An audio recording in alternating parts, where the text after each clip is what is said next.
A hunt is underway for thieves after priceless jewels were stolen from one of the world's most famous museums, the Louvre in Paris. Well, France's interior ministers described the jewellery, taken during a 7-minute heist, as priceless.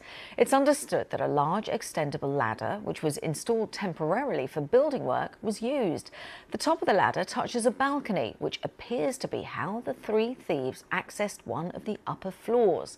Well, this was the scene inside the museum as tourists were ushered out of the building after the gang got inside after the museum had opened this morning. It has now been shut for the day. Well, our correspondent Andrew Harding told us whether this could prove to be something of an embarrassment for the museum. Definitely a huge embarrassment. This was a very quick, brazen theft. You perhaps can see the ladder behind me, which 3 or 4 masked men used at about 9:30 this morning when the museum had just opened. They clambered up that ladder, they smashed their way through a window, got into the first floor to a gallery there. They could have wandered down the corridors and found the Mona Lisa. Instead, they stayed in the room which is basically dedicated to what's left of France's royal jewels, particularly jewels belonging to the Emperor Napoleon I and his wife. They stole, we understand, 9 of them, including things on tiaras, brooches and so on. It's reported that they dropped one big jewel as they made their escape. They went down the ladder, got onto some motorbikes, sped off. So far, no sign of them.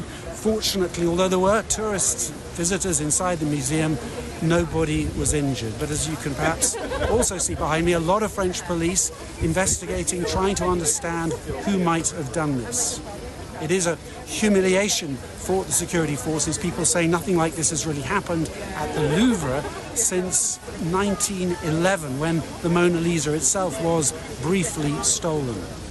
Andrew Harding there at the Louvre Museum. Well, I was also able to catch up with our Paris correspondent, Hugh Schofield.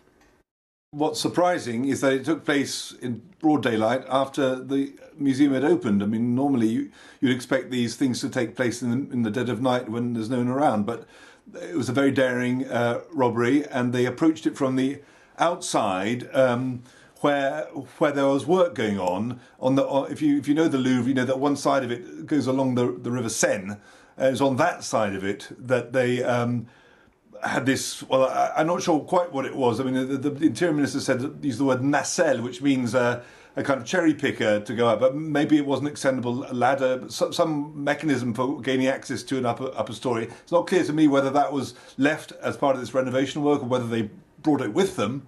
In any case, it extended up to this first floor window, which allowed them access.